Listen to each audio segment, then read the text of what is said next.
এই বিশাল ব্রহ্মাণ্ডে যেখানে সৃষ্টি ও প্রলয়ের খেলা চলে অনন্তকাল ধরে, সেই রহস্যময় ইতিহাসের এক অমূল্য দলিল হল মৎস্যপুরাণ। যখন পৃথিবী ধ্বংসের মুখে, যখন ধর্ম হারিয়ে যেতে বসেছে, যখন মানুষের স্মৃতি থেকে বেদ, জ্ঞান ও সত্য মুছে যাওয়ার উপক্রম, ঠিক তখনই ঈশ্বর নিজেই রক্ষাকর্তা হয়ে অবতীর্ণ হন। আর সেই অবতারের নাম ভগবান বিষ্ণুর মৎস্য অবতার। আজকের এই ভিডিওতে আমরা শুনব কিভাবে একটি ছোট্ট মাছ রূপে ভগবান নিজেকে প্রকাশ করেছিলেন, কিভাবে তিনি মানব জাতিকে রক্ষা করেছিলেন মহাপ্রলয় থেকে, এবং কিভাবে মৎস্যপুরাণ আমাদের শেখায় ধর্ম, সত্য, দয়া এবং কর্তব্যের প্রকৃত অর্থ। এই গল্প শুধুই পুরাণ কথা নয়, এটি মানব সভ্যতার আত্মার ইতিহাস। মৎস্যপুরাণ কি? মৎস্যপুরাণ হল হিন্দু ধর্মের 18টি মহাপুরাণের অন্যতম। এটি মূলত কথোপকথনের আকারে রচিত, যেখানে ভগবান বিষ্ণু মৎস্য অবতার রূপে মহর্ষি মনুকে সৃষ্টি, ধর্ম, রাজনীতি, দান, প্রলয় ও মুক্তির কথা বলেন। এই পুরাণে রয়েছে প্রলয় ও নব সৃষ্টির কাহিনী, রাজধর্ম ও সমাজ ব্যবস্থা, তীর্থ, দান ও পূর্ণ কর্মের ব্যাখ্যা, স্বর্গ নরকের বিবরণ আর মানব জীবনের চূড়ান্ত লক্ষ্য। মৎস্য অবতারের সূচনা অনেক যুগ আগে, যখন পৃথিবী ছিল শান্ত ও সমৃদ্ধ, তখন এক মহান রাজা ছিলেন, রাজা মনু। তিনি ছিলেন সত্যবাদী, ধার্মিক, প্রজাবৎসল এবং ঈশ্বর ভক্ত। একদিন নদীর তীরে স্নান ও তপস্যা করতে গিয়ে রাজা মনু তার হাতে তুলে নিলেন একটি অতি ক্ষুদ্র মাছ। আর ঠিক তখনই ঘটে গেল এক আশ্চর্য ঘটনা। নদীর জল থেকে রাজা মনু যখন সেই ছোট্ট মাছটিকে তুলে নিলেন, তখন তার আকার ছিল খুবই ক্ষুদ্র। মাছটি কাঁপছিল, যেন ভয়ে আছে। ঠিক তখনই মাছটি মানুষের মতো কণ্ঠে বলে উঠল, হে রাজন, আমাকে রক্ষা করুন, বড় মাছেরা আমাকে খেয়ে ফেলবে। রাজা মনু তো বিস্ময়ে হতবাক। একটি সাধারণ মাছ কথা বলছে? তবু তার হৃদয় ছিল দয়ায় পূর্ণ। তিনি মাছটিকে নিজের কমণ্ডলুর পাত্রে রেখে দিলেন। কিন্তু আশ্চর্য ঘটনা এখানেই শেষ নয়। মাত্র এক রাতেই সেই ছোট্ট মাছটি এত বড় হয়ে গেল যে কমণ্ডলুর পাত্রে আর ধরল না। রাজা মনু ভয়ে ও বিস্ময়ে মাছটিকে একটি বড় পাত্রে রাখলেন। কিন্তু পরের দিন মাছটি আরও বড় হলো। তারপর পাত্র থেকে কুয়ো, কুয়ো থেকে পুকুর, পুকুর থেকে নদী, আর নদী থেকে সমুদ্র। মাছটির আকার ক্রমশ বিশাল থেকে বিশালতর হতে লাগলো।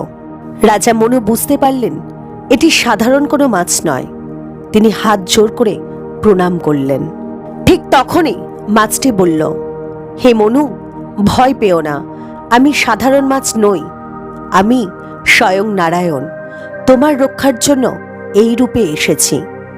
এই কথা শুনে রাজা মনু ভূমিতে লুটিয়ে পড়লেন। ভগবান বললেন, শীঘ্রই এই পৃথিবীতে এক ভয়ঙ্কর মহাপ্রলয় আসবে। সব কিছু জলে ডুবে যাবে, পাহাড়, বন, নগর, মানুষ, সব কিছু। ভগবান মৎস্য অবতার রাজা মনুকে বললেন, 7 দিনের মধ্যে প্রলয় শুরু হবে। আকাশ থেকে অনবরত বৃষ্টি নামবে, সমুদ্র তার সীমা ছাড়িয়ে যাবে, সমস্ত ভূমি জলে ডুবে যাবে। তবে ভয় নেই।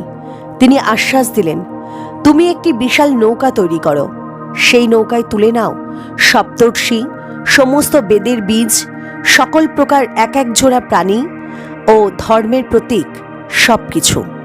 এই নৌকাই হবে নতুন সৃষ্টির সূচনা। ঠিক 7 দিনের মাথায় আকাশ অন্ধকার হয়ে গেল, মেঘ গর্জন করতে লাগলো, অঝরে বৃষ্টি নামলো, চারিদিকে শুধু জল আর জল।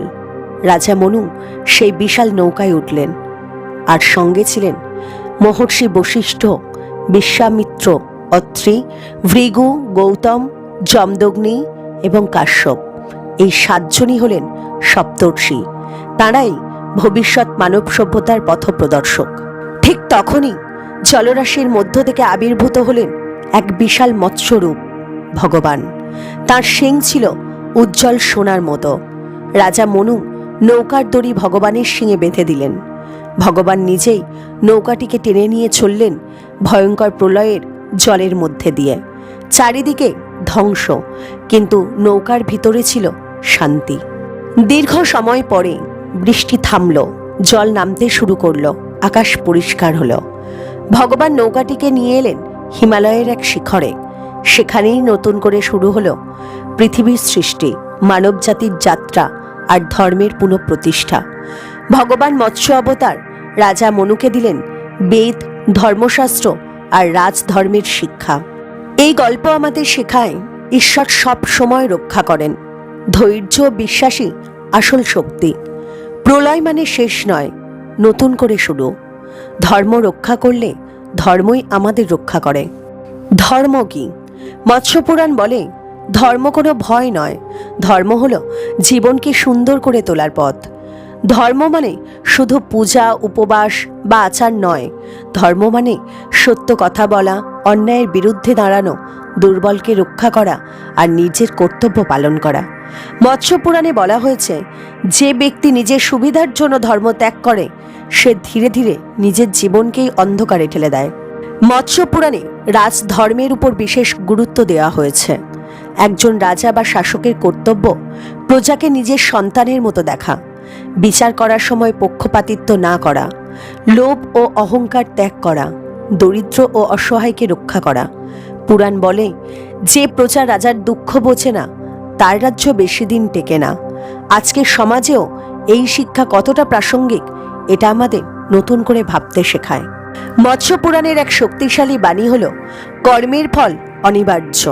মানুষ ভাবে আমি যা করছি কেউ দেখছে না, কিন্তু পুরাণ বলে ঈশ্বর না দেখলেও কর্ম নিজেই হিসাব রাখে। ভালো কর্ম করলে ভালো ফল আসবেই, আর খারাপ কর্ম করলে আজ না হোক কাল ফল ভোগ করতেই হবে। এই কর্মফল শুধু এই জীবনে নয়, পরবর্তী জন্মেও প্রভাব ফেলে। মৎস্যপুরাণে বলা হয়েছে, দান মানে শুধু অর্থ দেওয়া নয়, দান হতে পারে ক্ষুধার্তকে অন্ন দেওয়া, ক্লান্তকে জল দেওয়া, দুঃখীকে সান্ত্বনা দেওয়া আর অজ্ঞকে জ্ঞান দেওয়া। পুরাণে স্পষ্ট বলা আছে, যে দান অহংকার নিয়ে করা হয় তা পুণ্য দেয় না। সত্যিকারের দান হলো নিঃস্বার্থ দান। অহংকার পতনের মূল কারণ। মৎস্যপুরাণ বারবার সতর্ক করে, অহংকারী মানুষের সর্বনাশ ডেকে আনে। যে ভাবে আমি সব পারি, আমার চেয়ে বড় কেউ নেই, তার পতন নিশ্চিত। মহাপ্রলয়ের কাহিনীর মধ্যেও এই শিক্ষা লুকিয়ে আছে। যারা নিজেদের শক্তির উপর বেশি ভরসা করেছিল তারা সবাই ধ্বংস হয়ে গিয়েছিল, কিন্তু যিনি ভগবানের শরণ নিয়েছিলেন তিনিই রক্ষা পেয়েছিলেন। মৎস্যপুরাণে বলা হয়েছে, মানুষের সবচেয়ে বড় শত্রু তার নিজের ইন্দ্রিয়। অতিরিক্ত লোভ, কাম, ক্রোধ, আসক্তি মানুষকে ধ্বংস করে। তাই বলা হয়, সংযমই মুক্তির প্রথম ধাপ। সংযম মানে জীবন ত্যাগ করা নয়, সংযম মানে সচেতন জীবনযাপন। মৎস্যপুরাণ গৃহস্থ জীবনকে অবহেলা করে না।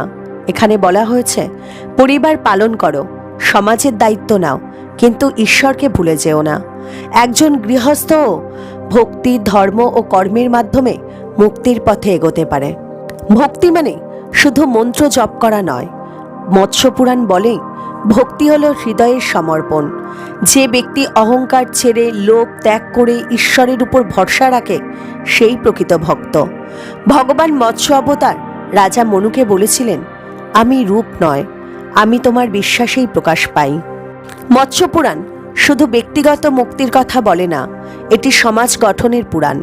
এখানে বলা হয়েছে, নারীকে সম্মান করো, গুরু ও বৃদ্ধদের শ্রদ্ধা করো, প্রকৃতিকে রক্ষা করো, সত্যের পথে থেকো।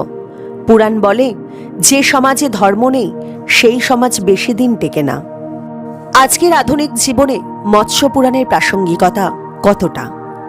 আজকের দুনিয়ায় হিংসা, লোভ, স্বার্থপরতা, অস্থিরতা চারিদিকে। ঠিক এই সময়ে মৎস্যপুরাণ আমাদের শেখায় ধৈর্য, মানবিকতা, বিশ্বাস এবং দায়িত্ব। এই শিক্ষাগুলো মেনে চললে আজও জীবন শান্ত হতে পারে। মৎস্যপুরাণ বলে, এই জগৎ স্থায়ী নয়, কিন্তু কর্মের ছাপ স্থায়ী। সৃষ্টি, স্থিতি ও প্রলয়, এই তিনটি চক্র অনন্তকাল ধরে চলছে। সৃষ্টি করেন ব্রহ্মা, পালন করেন বিষ্ণু, আর লয় করেন মহাদেব। মহাপ্রলয় মানে সব শেষ নয়, মহাপ্রলয় মানে নতুন শুরুর প্রস্তুতি। যেমন রাতের পর দিন আসে, অন্ধকারের পরে আলো, ঠিক তেমনই ধ্বংসের পরেই সৃষ্টি হয়। মৎস্য পুরাণে বলা হয়েছে, পাপ ও পুণ্য কোনো কল্পকথা নয়, এগুলো মানুষের কর্মের ফল। পুণ্য কি? সত্য বলা, দয়া করা, অন্যায় না করা, বাবা মা ও গুরুদের সম্মান করা, আর দুর্বলকে সাহায্য করা। পাপ কি? মিথ্যা, হিংসা, প্রতারণা, অহংকার, পরশ্রী গমন, নির্দোষের ক্ষতি। পুরাণ বলে, পাপ গোপনে করা যায়, কিন্তু পাপের ফল গোপন থাকে না। মৎস্য পুরাণে নরকের বর্ণনা খুব স্পষ্ট করে বলা হয়েছে। নরক মানে শুধু মৃত্যুর পরের জগৎ নয়, নরক মানে এই জীবনেও যন্ত্রণা। যে ব্যক্তি অন্যায় করে, মানুষকে কষ্ট দেয়, নিজের স্বার্থে সব ভুলে যায়, সে বেঁচে থাকতেই নরক ভোগ করে অশান্তি, ভয় এবং অনুশোচনায়। পুরাণে বিভিন্ন নরকের কথা বলা হয়েছে, যেখানে পাপ অনুযায়ী শাস্তি হয়, কিন্তু উদ্দেশ্য ভয় দেখানো নয়, উদ্দেশ্য হলো সচেতন করা। স্বর্গ মানে কি? স্বর্গ মানে হলো শুধু বিলাস নয়, শুধু সুখ নয়। স্বর্গ মানে অন্তরের শান্তি, তৃপ্তি, অহংকারহীন আনন্দ। মৎস্যপুরাণ বলে, যে হৃদয় শান্ত সে পৃথিবীতেই স্বর্গে বাস করে। যে ব্যক্তি কমে সন্তুষ্ট, অন্যের ভালোতে খুশি, ঈশ্বরকে স্মরণ করে, তার জন্য স্বর্গ দূরে নয়। মৎস্যপুরাণে সমাজ এবং রাষ্ট্র পরিচালনার গভীর শিক্ষা দেওয়া হয়েছে। এখানে বলা হয়েছে, একটি রাষ্ট্র তখনই টিকে থাকে যখন শাসক ন্যায়পরায়ণ, বিচার ব্যবস্থা সৎ, ধর্ম ও নৈতিকতা রক্ষা পায়। যে সমাজে দুর্নীতি, লোভ, অবিচার, সেই সমাজ নিজেই ধ্বংসের পথে যায়। আজকের সময়েও এই শিক্ষা কতটা সত্য তা আমাদের চারপাশেই দেখা যায়। মৎস্য পুরাণে নারীর সম্মানকে বিশেষভাবে গুরুত্ব দেওয়া হয়েছে। পুরাণ বলে, যেখানে নারী অসম্মানিত সেখানে দেবতা বাস করেন না। পরিবার হলো সমাজের ভিত্তি। বাবা মায়ের সেবা, স্বামী স্ত্রীর মধ্যে বিশ্বাস আর সন্তানের সঠিক শিক্ষা সবকিছুই ধর্মের অংশ। মৎস্য পুরাণ প্রকৃতিকে ঈশ্বরের সৃষ্টি বলে মানে। নদী, বন, পাহাড় সবই পবিত্র। পুরাণ সতর্ক করে, যে প্রকৃতিকে ধ্বংস করে সে নিজের ভবিষ্যৎ ধ্বংস করে। আজকের পরিবেশ সংকটের যুগে এই বাণী আরও বেশি প্রাসঙ্গিক। মৎস্য পুরাণ বলে, মানব জীবনের লক্ষ্য শুধু অর্থ, ভোগ, ক্ষমতা নয়। চূড়ান্ত লক্ষ্য হল আত্মশুদ্ধি, সত্য উপলব্ধি আর ঈশ্বরের সান্নিধ্য। যে ব্যক্তি কর্ম করে কিন্তু আসক্ত নয়, ভোগ করে কিন্তু লোভী নয়, জীবন উপভোগ করে কিন্তু অহংকারী নয়, সেই ব্যক্তি সত্যিকারের সফল। মৎস্য পুরাণ একটাই কথা বারবার বলে, যখন ধর্ম বিপন্ন হয় তখন ঈশ্বর নিজেই পথ দেখান, কিন্তু সেই পথ চলতে হয় মানুষকেই। ভগবান মৎস্য অবতার নৌকা টেনেছিলেন, কিন্তু নৌকায় উঠতে হয়েছিল রাজা মনুকেই। এখানেই জীবনের গভীর শিক্ষা। ঈশ্বর সাহায্য করেন, কিন্তু উদ্যোগ নিতে হয় মানুষকেই। আজকের পৃথিবীতে মানুষ দিশেহারা, সম্পর্ক ভেঙে যাচ্ছে, লোভ ও অহংকার বাড়ছে, মানসিক অশান্তি ছড়িয়ে পড়ছে। ঠিক এই সময়েই মৎস্যপুরাণ আমাদের শেখায়, বিশ্বাস রাখো, ধৈর্য ধরো, সৎ পথে থাকো, মানবিক হও আর প্রকৃতিকে ভালোবাসো। যদি আজকের মানুষ এই 5টি শিক্ষা জীবনে আনে, তবে এই পৃথিবীতেই স্বর্গ সম্ভব। মৎস্যপুরাণ বলে, বিপদ এলে ভেঙে পড়ো না, অন্ধকার এলেই আলো হারিয়ে যায় না, প্রলয়ের মধ্যেও ভবিষ্যৎ লুকিয়ে থাকে। যখন জীবনে সবকিছু এলোমেলো মনে হয়, ঠিক তখনই মনে রাখতে হবে, এই সময়ও চলে যাবে, ঠিক যেমন প্রলয়ের পর আবার সৃষ্টি হয়েছিল। পরিবারে বিশ্বাস রাখো, একে অপরকে সম্মান করো, ক্ষমা করতে শেখো। সমাজে দুর্বলকে সাহায্য করো, অন্যায়ের বিরুদ্ধে দাঁড়াও, সত্যের পাশে থাকো। মৎস্যপুরাণ বলে, একজন ভালো মানুষই একটি ভালো সমাজের ভিত্তি।